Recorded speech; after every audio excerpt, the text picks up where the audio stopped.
வணக்கம். இன்றைக்கு என்ன பதிவு பார்க்க போகிறோன்னா, நல்ல நாள் நல்ல நேரம் பார்ப்பது எப்படி அப்படிங்கிற விஷயத்தை தான் பார்க்க போகிறோம். அதை பார்க்கும்போது பார்த்திங்கன்னா, ஒரு நல்ல நாள் ஒரு நல்ல நேரம் செய்யாது. அதுபடி நாளும் கோளும் நன்மையாக இருக்கும் பட்சத்தில் அன்றைய நாட்கள் எல்லாமே நல்லா நடக்கும் அப்படின்னு தான் சொல்லுவாங்க.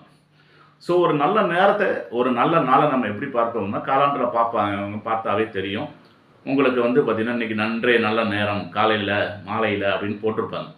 நம்ம அதையும் பார்த்துக்கலாம். எல்லா நாளும் எல்லா நாட்களுமே பார்த்திங்கன்னா நல்ல நேரம் உண்டு அப்படிங்கிறது தான் காலண்டரில் கொடுத்துருப்பாங்க. அது இருந்துட்டாலும் இந்த இந்த வருடத்தில் பார்த்திங்கன்னா மார்கழி மாதம் முடிந்து அடுத்து தை மாதம் பிறக்க போகுது. தை மாதத்துக்கு பார்த்திங்கன்னா நிறைய சுப காரியங்கள் சுப நேரங்கள் சுப முகூர்த்தங்கள் எல்லாமே குறிக்கணும்.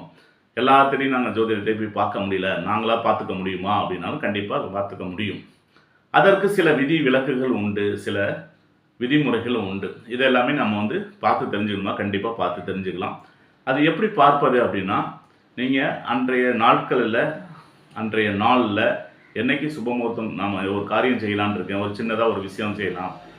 நான் பார்த்திங்கன்னா ஒரு திருமணம் செய்யலான் இருக்கேன், என் குழந்தைகளுக்கு காது குத்தலான் இருக்கேன், எங்கள் வீட்டில் ஒரு கிணறு வெட்டலான் இருக்கோம், ஒரு வீடு கட்டலான் இருக்கோம், ஒரு ஆடு மாடு வாங்கலான் இருக்கேன், ஒரு கார் வாங்கலான் இருக்கேன், ஒரு பைக்கு வாங்கலான் இருக்கேன்.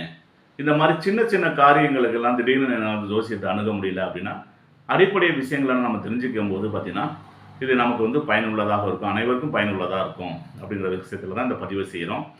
இந்த பதிவை உங்களுக்கு பிடிச்சிருக்குமா சப்ஸ்கிரைப் செய்து கொள்ளவும். சுக்கிரன் ஆன்லைன் அஸ்ட்ரோ டிவி அனைவரும் சப்ஸ்கிரைப் செய்து கொள்ளவும். உங்களுக்கு பிடித்திருந்தால் மற்றவங்களுக்கு ஃபார்வர்ட் செய்யவும். எனது தொலைபேசி எண்கள் 80 720 73 501. வாட்ஸ்அப் என்ன அப்படின்பது 99 430 38 285. சரி, இன்றைய நாட்களை நம்ம எப்படி தெரிஞ்சுக்கலாம் அப்படின்னா, கரிநாள் கலண்டரில் பார்த்தீங்கன்னாவே தெரியும். அன்றைய நாட்களில் கரிநாளாக இருக்கக்கூடாது. அதே மாதிரி அன்றைய நாட்களில் அஷ்டமி நவமி பிரதமை திதிகள் இருக்கக்கூடாது. இந்த பிரதமை திதிங்கிறது பௌர்ணமிக்கு அடுத்த நாளும் அமாவாசைக்கு மறுநாளும் வரக்கூடிய திதியாகவே இருக்கும். அது மாதிரி அன்றைய நாட்களில் மரண யோகம் இருக்கக்கூடாது. அது மாதிரி ஓரை பார்க்குறீங்க அப்படின்னா அன்றைய ஓரையில் சூரியன் செவ்வாய் சனி ஓரைகளாக இருக்கக்கூடாது. கௌரி பஞ்சாங்கம் பார்க்குறீங்கன்னா அன்றைய பஞ்சாங்கத்தில் கௌரி பஞ்சாங்கப்படி சோரம் விஷம் ரோகம் என்று வரும், அதெல்லாம் தவிர்க்க வேண்டும். ராகு காலம் யமகண்ட காலம் இருக்கக்கூடாது. யாருக்கு சுபகாரியங்கள் செய்யலான் இருக்கீங்களோ அவங்களுக்கு அந்த ஜாதகத்தில் அன்றைக்கு சந்திராசிரமம் நட்சத்திரமாக இருக்கக்கூடாது, சந்திராசிரமம் நாளாக இருக்கக்கூடாது. நட்சத்திரத்தில் பார்த்தீங்கன்னா வைநாசிக நட்சத்திரம் வரக்கூடாது. இந்த மாதிரி எல்லாம் நீங்கள் பார்த்தீங்கன்னாவே கிட்டத்தட்ட உங்களுக்கு அன்றைய நாட்களில் இவ்வளோ விஷயங்கள் நம்ம பார்க்க வேண்டியது இருக்கா அப்படின்னு நினைப்பீங்க. கண்டிப்பாக இவ்வளோ விஷயங்கள் பார்க்க வேண்டும்.